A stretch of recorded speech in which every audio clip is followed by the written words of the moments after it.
定去 working holiday 係我做過最好嘅決定。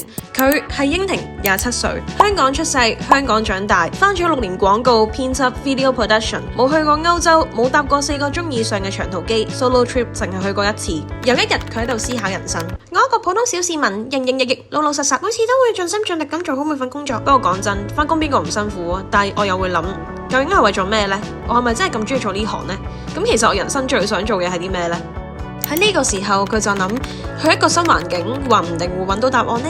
所以佢就決定喺30歲之前帶住2大1細行李，單拖飛14個鐘頭飛機，離開香港，去一個完全陌生、對佢毫無認識嘅地方——英國倫敦，準備開展為期2年嘅 working holiday。喺442日之後，佢學識咗原來用錢唔一定買到時間，學識咗原來做工人姐姐一啲都唔容易，原來好多理所當然嘅方便都唔一定係必然。不過喺一個完全陌生嘅環境生活，係咪真係咁開心咁自在呢？而佢又揾到人生真正中意做嘅嘢係咩未呢？